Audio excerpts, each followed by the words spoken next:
नमस्कार मित्रांनो, तुमचं स्वागत आहे माझ्या वर्ल्ड इन्फॉर्मेशन चॅनलवर. अजूनपर्यंत तुम्ही माझं चॅनल सबस्क्राईब नसेल केलं तर सबस्क्राईब करा आणि नोटिफिकेशनसाठी बेल आयकॉनवर क्लिक करा. आपण बघत होतो information of national and international days and dates, important days and dates of February part 3. 13th February World Radio Day. The member state of the United Nations Educational, Scientific and Culture Organization first proclaimed this day back in 2011.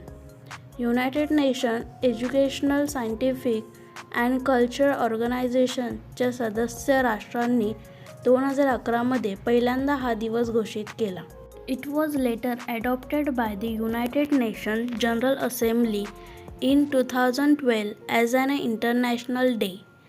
नंतर 2012 मध्ये संयुक्त राष्ट्राच्या आमसभेने हा दिवस आंतरराष्ट्रीय दिवस म्हणून स्वीकारला.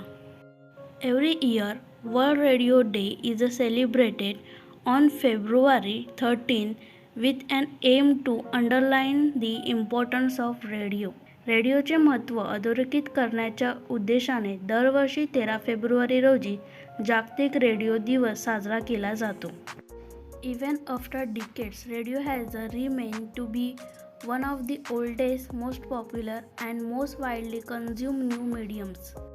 अनेक दशकांनंतरही रेडिओ हे सर्वात जुने, सर्वाधिक लोकप्रिय आणि सर्वाधिक वापरल्या जाणाऱ्या बातम्यांच्या माध्यमांपैकी एक राहिलेले एक साधन आहे. It also play an important role in delivering information during the times of natural disaster. नैसर्गिक आपत्तीच्या काळात माहिती पोहोचवण्यातही ते महत्त्वाची भूमिका बजावते. The main motive behind starting this day was to allow people from different backgrounds, culture and experiences to raise their concern and voice their opinions. हा दिवस सुरू करण्यामागचा मुख्य हेतू विविध पार्श्वभूमी, संस्कृती आणि अनुभव असलेल्या लोकांना त्यांच्या समस्या मांडण्याची आणि त्यांची मते मांडण्याची परवानगी देणे हा होता. The year marks the 11th edition of World Radio Day and more than a century of radio being a part of a life as we know it. वर्ष जागतिक रेडिओ दिवसाची 11वी आवृत्ती आणि रेडिओचा एक शतकाहून अधिक काल हा जीवनाचा एक भाग आहे हे आपल्याला माहीत आहे. The theme of the 2022 edition of World Radio Day is thus devoted to radio and trust. जागतिक रेडिओ दिनाच्या 2022च्या आवृत्तीचे थीम अशा प्रकारे रेडिओ आणि ट्रस्टला समर्पित आहे. This year World Radio Day theme has been divided into 3 sub-themes, namely Trust in Radio Journalism, Trust and Accessibility, and Trust and Viability of Radio Stations. या वर्षीच्या जागतिक रेडिओ दिनाची थीम रेडिओ पत्रकारितेवर विश्वास, विश्वास आणि प्रवेशयोग्यता आणि रेडिओ स्टेशनचा विश्वास आणि व्यवहार्यता या 3 उपथीममध्ये विभागली गेली आहे. 13th February Sarojini Naidu birth anniversary. Information बघू. One such a leader who has been an inspiration and a source of motivation is Sarojini Naidu. अशीच एक प्रेरणा आणि प्रेरणास्रोत राहिलेल्या नेत्या म्हणजे Sarojini Naidu. Sarojini Naidu was a feminist activist and poet and political leader. Sarojini Naidu ह्या स्त्रीवादी कार्यकर्ता, कवयित्री आणि राजकीय नेता होत्या. She became the first woman president of the oldest political party of India, the Indian National Congress in 1925. 1925 मध्ये त्या भारतातील सर्वात जुन्या राजकीय पक्ष आणि भारतीय राष्ट्रीय काँग्रेसच्या पहिल्या महिला अध्यक्ष झाल्या. She started writing at a very small age. She has written several poetries in English and her first play that was written in the Persian language, Maher Munir, caught the eye of the then Nizam of Hyderabad. त्यांनी अगदी लहान वयातच लिहायला सुरुवात केली. त्यांनी इंग्रजीमध्ये अनेक कविता लिहिल्या आहेत आणि पारशी भाषेत लिहिलेले त्यांचे पहिले नाटक माहेर मुनीरने हैदराबादच्या तत्कालीन निजामाचे लक्ष वेधून घेतले. Sarojini Naidu was born in Hyderabad in 1879 Bengali ब्राह्मण फॅमिली. सरोजिनी नायडू यांचा जन्म हैदराबाद येथे 1879 मध्ये बेंगाली ब्राह्मण कुटुंबात झाला. Her birth anniversary is also celebrated as a national women's day in India. त्यांची जयंती भारतात राष्ट्रीय महिला दिन म्हणूनही साजरी केली जाते. This year the nation is observing the 143 birth anniversary of freedom fighter, poet, activities and lyricist Sarojini Naidu, who was also called as a night angel of India और Bharat Kokila by Mahatma Gandhi because of her poem. यावर्षी देश स्वातंत्र्य सेनानी, कवयित्री, कार्यकर्ता आणि गीतकार सरोजिनी नायडू यांची 143वी जयंती साजरी करत आहे आणि त्यांच्या कवितांमुळे त्यांना महात्मा गांधींनी नाईट एंजल ऑफ इंडिया किंवा भारत कोकिला असेही संबोधले आहे. She was one of the major leader who led the civil disobedience movement and the Quit India movement. सविनय कायदेभंग चळवळ आणि भारत छोडो आंदोलनाचे नेतृत्व करणाऱ्या प्रमुख नेत्यांपैकी या एक होत्या. Sarojini Naidu face repeated arresting by the colonial British authorities during the time and spent over 21 months in a jail. Sarojini Naidu यांना वसाहतवादी ब्रिटिश अधिकाऱ्यांनी वारंवार अटक केली आणि 21 महिने तुरुंगात घालवले. Naidu wrote poetry on multiple subjects including more serious themes like patriotism, romance and tragedy. Her In the Bazaar of Hyderabad remains one of her most popular poems. It was published in 1912. Naidu यांनी देशभक्ती, प्रणय आणि शोकांतिका यांसारख्या गंभीर विषयांवर अनेक विषयांवर कविता लिहिल्या. त्यांची in the bazaars of Hyderabad ही त्यांची सर्वात लोकप्रिय कविता आहे. ते 1912 मध्ये प्रकाशित झाले. Naidu also accompany Mahatma Gandhi to London for the second round table conference for Indian-British cooperation in 1931. Sarojini Naidu 1931 मध्ये 1931 मध्ये भारतीय ब्रिटिश सहकार्यांसाठी दुसऱ्या गोलमेज परिषदेसाठी महात्मा गांधींसोबत लंडनला गेल्या होत्या. Naidu first collection of poem was publish in 1905 name the golden threshold. Naidu यांचा पहिला कविता संग्रह 1905 मध्ये द गोल्डन थ्रेशहोल्ड नावाने प्रकाशित झाला. In 1961 Padmaja Naidu, the daughter of Sarojini Naidu, published her second collection of poems named The Feather of the Dawn, which was written in 1927. 1961 मध्ये सरोजिनी नायडू ह्यांच्या कन्या पद्मजा नायडू ह्यांनी 1927 मध्ये लिहिलेल्या the feather of the dawn नावाचा दुसरा कविता संग्रह प्रकाशित केला. नायडू डाय of a cardiac arrest on March 2, 1949 at the Government House in Lucknow. Naidu यांचे 2 मार्च 1949 रोजी लखनौ येथील शासकीय निवासस्थानी हृदयविकाराच्या झटक्याने निधन झाले. 14 February Sant Valentine's day. It is celebrated on 14 February across the globe and is the day of expressing love. Couples spend time together, offer chocolate, share gift, etc. हा 14 फेब्रुवारी रोजी जगभरात साजरा केला जातो आणि प्रेम व्यक्त करण्याचा दिवस आहे. जोडपे एकत्र वेळ घालवतात, चॉकलेट देतात, भेटवस्तू शेअर करतात. The day is a name after the Sant ST. Valentine. या दिवसाला संताचे नाव दिले जाते, Saint Valentine. It is a belief that the tradition of Valentine's Day can be traced back to a Roman fertility festival known as Lupercalia, which is held in mid of February. असे मानले जाते की Valentine डेची परंपरा लुपरकालिया म्हणून ओळखल्या जाणाऱ्या Roman प्रजनन उत्सवात सापडते, जो फेब्रुवारीच्या मध्यात आयोजित केला जातो. It is about a contribution between a संत Valentine and a cruel king. हे संत व्हॅलेंटाईन आणि क्रूर राजा यांच्यातील संघर्षाबद्दल आहे. संत Valentine was a priest in Rome and served during the 3rd century. At that time there was a cruel king named Claudius II. Sant Valentine हे रोममधील याजक होते आणि 3ऱ्या शतकात त्यांनी सेवा केली होती. त्यावेळी क्लॉडियस II नावाचा क्रूर राजा होता. It is said that he was against love affairs and marriage. He believed that by love or marriage, soldiers forget their goals and the married man is always worried about what will happen to his family after his death. तो प्रेम प्रकरण आणि लग्नाच्या विरोधात असल्याचे बोलले जाते. त्याचा असा विश्वास होता की प्रेम किंवा विवाहामुळे सैनिक त्यांचे ध्येय विसरतात आणि विवाहित पुरुषाला त्यांच्या मृत्यूनंतर आपल्या कुटुंबाचे काय होईल ह्याची नेहमी काळजी असते.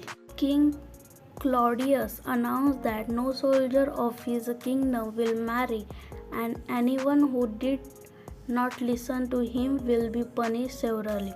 राजा क्लॉडियसने घोषणा केली की त्याच्या राज्याचा कोणताही सैनिक लग्न करणार नाही आणि जो कोणी त्याचा ऐकणार नाही त्याला कठोर शिक्षा दिली जाईल.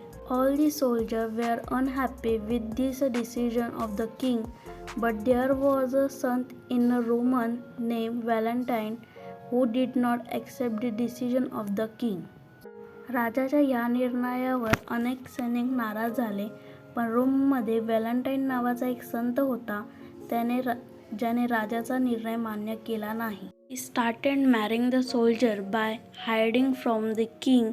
When King Claudius got the news, he sentenced Sant Valentine to death. त्याने राजापासून लपून सैनिकाची लग्न लावली आणि राजा क्लॉडियसला ही बातमी कळताच त्याने संत व्हॅलेंटाईनला फाशीची शिक्षा दिली. संत Valentine sent the first Valentine greeting to his lover and wrote himself. In those days, while Valentine was waiting for the date of his death, that is the 14th February, he fell in love with a young girl. She was the daughter of his jailer Austrius. संत व्हॅलेंटाईनने आपल्या प्रियकराला पहिले Valentine शुभेच्छा पाठवले आणि स्वतः लिहिलेले त्या दिवसात Valentine त्यांच्या मृत्यूची तारीख म्हणजे 14 फेब्रुवारीची वाट पाहत असताना तो एका तरुण मुलीच्या प्रेमात पडला आणि ती त्याच्या जेलर ऑस्ट्रियसची मुलगी होती. It is no wonder that until the middle age Valentine was one of the most popular संत इन इंग्लंड अँड फ्रान्स. हे आश्चर्य नाही की मध्ययुगापर्यंत व्हॅलेंटाईन हे इंग्लंड आणि फ्रान्समधील सर्वात लोकप्रिय संतांपैकी एक होते. To commemorate the birth anniversary of संत Valentine's day around 270 AD, Christmas Church maybe have decided to celebrate Valentine feast day in the middle of February with an efforts to Christmas, the pagan celebration of लुपरकालिया. इसवी सन 270च्या सुमारास Saint व्हॅलेंटाईनच्या मृत्यूच्या जयंती स्मरणार्थ Christian चर्चने लुपरकॅलियाच्या मृत्यूपूजक उत्सवाचे ख्रिश्चनीकरण करण्याच्या प्रयत्नात फेब्रुवारीच्या मध्यभागी व्हॅलेंटाईनचा उत्सव साजरा करण्याचा निर्णय घेतला. In February 498 AD, the Pope announced to celebrate 14 February as a Valentine's Day. February इसवी सन 498 मध्ये पॉपने 14 फेब्रुवारी हा व्हॅलेंटाईन डे म्हणून साजरा करण्याची घोषणा केली. 14 February international epilepsy day. Information. Every year the second Monday of February is observed as an International Epilepsy Day, and this year it is celebrated on 14 February, which coincides with Valentine's Day. दरवर्षी फेब्रुवारीचा दुसरा सोमवार हा आंतरराष्ट्रीय epilepsy दिवस म्हणून साजरा केला जातो आणि ह्या वर्षी तो 14 फेब्रुवारी रोजी साजरा केला जातो, जो व्हॅलेंटाईन डेच्या बरोबरीने येतो. The day spread awareness and educate people about the true facts of epilepsy and the urgent need for improved treatment, better care and greater investment in research. हा दिवस जागरूकता पसरवतो आणि लोकांना एपिलेप्सीच्या खऱ्या तथ्याबद्दल आणि सुधारित उपचार, चांगली काळजी आणि संशोधनात अधिक गुंतवणुकीची तातडीची गरज ह्याबद्दल शिक्षित करतो. The day was organized by the International Bureau of Epilepsy and the International League Against Epilepsy. It started in 2015. International Bureau for Epilepsy आणि इंटरनॅशनल लीग अगेन्स्ट एपिलेप्सी यांनी ह्या दिवसाचे आयोजन केले होते. त्याची सुरुवात 2015मध्ये झाली. The purpose behind observing the day is to provide a platform for people with epilepsy to share their experience and stories with audience across the world. हा दिवस साजरा करण्यामागचा उद्देश एपिलेप्सी असलेल्या लोकांना त्यांचे अनुभव आणि कथा जगभरातील प्रेक्षकांसोबत शेअर करण्यासाठी व्यासपीठ उपलब्ध करून देणे हा आहे. The day also encourages people with epilepsy to live to their fullest potential. हा दिवस अपस्मार असलेल्या लोकांना म्हणजे एपिलेप्सी असलेल्या लोकांना त्यांच्या पूर्ण क्षमतेनुसार जगण्यासाठी प्रोत्साहित करतो. Epilepsy is derived from the Greek word which means to be seize, to be overwhelmed by surprise. Suffering from epilepsy means having a tendency to have recurring seizures. Epilepsy हा शब्द ग्रीक शब्दापासून आला आहे, ज्याचा अर्थ जप्त करणे, आश्चर्यचकित होणे असा होतो. अपस्माराचा त्रास म्हणजेच वारंवार फेफरे येण्याची प्रवृत्ती. There are various types of epilepsy. Some type of it start at a young age and some in later life. Some type last for a short period of time and some for the whole life. अपस्माराचे विविध प्रकार आहेत. त्याचे काही प्रकार लहान वयात तर काही नंतरच्या आयुष्यात सुरू होतात. काही प्रकार थोड्या काळासाठी तर काही आयुष्यभर टिकतात. 18 फेब्रुवारी to 27 फेब्रुवारी ताज महोत्सव. इन्फॉर्मेशन. ताज महोत्सव is an annual 10-day from 18 to 27 February event at Shilpagram in Agra, India. This festival invokes the memories of the old Mughal era and Nawabi style prevalent in Uttar Pradesh in the 18th and 19th century. ताज महोत्सव हा भारतातील आग्रा येथील शिल्पग्राम येथे वार्षिक 10 दिवसांचा म्हणजे 18 ते 27 फेब्रुवारीला कार्यक्रम आहे आणि हा सण 18व्या आणि 19व्या शतकात उत्तर प्रदेशात प्रचलित असलेल्या जुन्या मुघल काळातील आणि नवाबी शैलींच्या आठवणीचा उजाळा देतो. About 400 artisans from different parts of India get an opportunity to display their work of art. भारताच्या विविध भागांतील सुमारे 400 कारागिरांना त्यांच्या कलाकृती प्रदर्शित करण्याची संधी मिळते. The festival starts with a road procession with a decorated elephant and camels like the victory procession of Mughal Empire and warlords. Mughal सम्राट आणि सरदारांच्या विजय मिरवणुकीप्रमाणे सजवलेल्या हत्ती आणि उंटांसह रस्त्यावरील मिरवणुकीची उत्साहाची सुरुवात होते. Drum beaters, trumpet players, folk dancer, skill craftsmen and artisans also join the procession. Artists from all over India come here to display their art of craftsmanship. ढोल ताशे, तुतारी वादक, लोकनर्तक, कुशल कारागीर आणि कारागीर ही मिरवणुकीत सामील होतात. संपूर्ण भारताहून कलाकार आपली कला आणि कलाकुसर प्रदर्शित करण्यासाठी येतात. ताज महोत्सव was started in 1992 and since then its glory has reached to greater heights.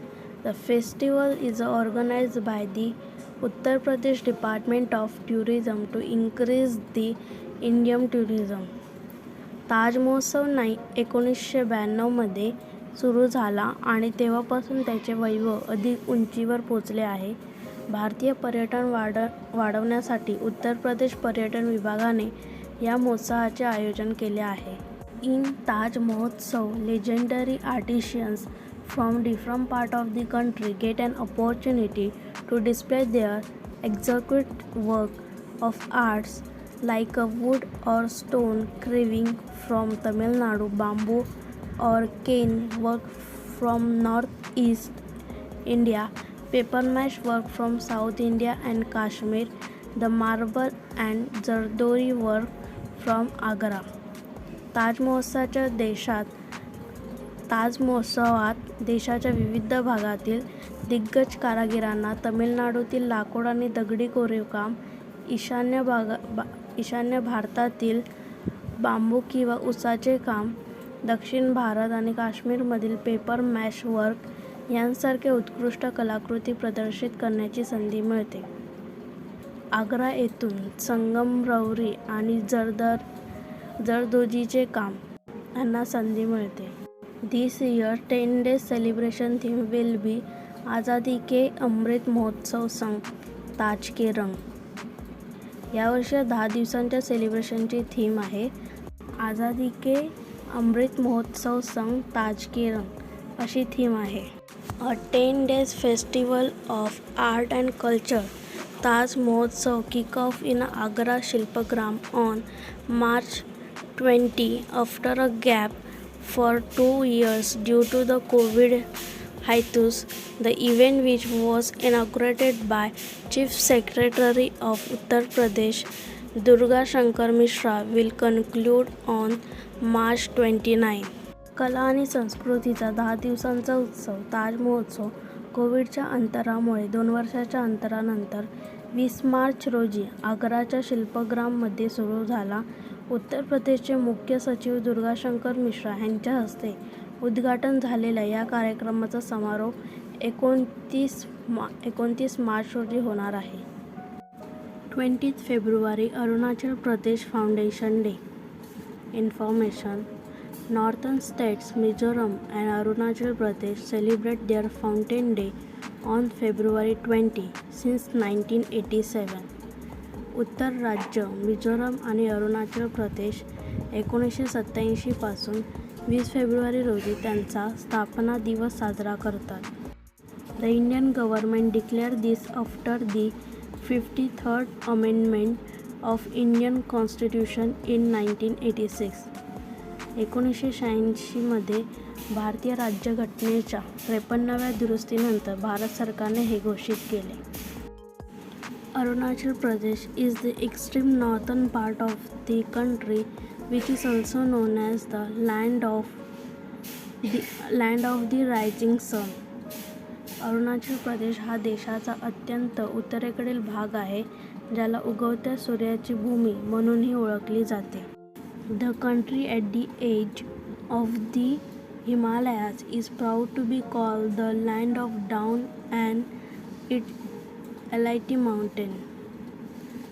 हिमालयाच्या काठावर असलेल्या या देशाला पहाटेची आणि प्रकाशमय पर्वताची भूमी म्हणण्यात अभिमान आहे. Arunachal Pradesh is celebrating 34th statehood day on 20 February.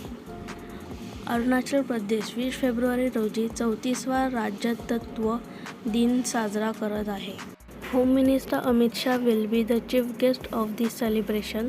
या सोहळ्याला गृहमंत्री अमित शाह प्रमुख पाहुणे म्हणून उपस्थित राहणार आहेत. In the British colonial era, it was known as the North East Frontier Agency and the area was part of Assam. British वसाहत काळात ते उत्तर पूर्व सीमावर्ती एजन्सी म्हणून ओळखले जात असे आणि हे क्षेत्र आसामचा भाग होता. India become an independent nation in August 1947 and back then Arunachal Pradesh was called Northeast Frontier Agency, which was administered by the Assam state. Bharat ऑगस्ट 1947मध्ये एक स्वतंत्र राष्ट्र बनला आणि त्यावेळेस अरुणाचल प्रदेशला नॉर्थ ईस्ट फ्रंटियर एजन्सी म्हटले जायचे, जे आसाम राज्याद्वारे प्रकाशित होते. 1972 NEFA became a union territory and a part of it was named Arunachal Pradesh. 1972मध्ये NEFA या केंद्रशासित प्रदेश बनला आणि त्याच्या एका भागाला अरुणाचल प्रदेश असे नाव देण्यात आले. On February 20, 1987, it became a full-fledged state and became the 25th state of Union India. 20 February 1987 रोजी ते संपूर्ण राज्य बनले आणि भारताचे 25वे राज्य बनले. Itanagar is the capital of the state where Arunachal Pradesh Legislative Assembly, the seat of the government, is located. Itanagar ही राज्याची राजधानी आहे, जिथे अरुणाचल प्रदेश विधानसभा सरकारची जागा आहे. 20 February world day of social justice. World day of social justice is observed on February 20 every year. जागतिक सामाजिक न्याय दिन दरवर्षी 20 फेब्रुवारी रोजी साजरा केला जातो. The main objective of celebrating World Day of Social Justice is to raise a voice against social injustice and to bring the various community internationally together to eliminate poverty, gender, physical discrimination, illiteracy, religious discrimination to make a socially integrated society. जागतिक सामाजिक न्याय दिन साजरा करण्यामागचा मुख्य उद्देश सामाजिक अन्यायाविरुद्ध आवाज उठवणे आणि आंतरराष्ट्रीय स्तरावर विविध समुदायांना एकत्र आणून, जसे की गरिबी, लिंग, शारीरिक भेदभाव, निरक्षरता, धार्मिक भेदभाव दूर करून सामाजिक एकात्मता समाज घडवणे हा आहे. The theme for World Justice Day 2022 is achieving social justice through formal employment. जागतिक न्याय दिन 2022 ची थीम औपचारिक रोजगाराद्वारे सामाजिक न्याय मिळवणे आहे. On 26 November 2007, the General Assembly declared that starting from the 63rd session of the General Assembly, 20 February will be declared annually as the World Day of Social Justice. 26 November 2007 रोजी महासभेने घोषित केले की महासभेच्या 63व्या अधिवेशनापासून 20 फेब्रुवारी हा जागतिक सामाजिक न्याय दिन म्हणून दरवर्षी साजरा केला जाईल.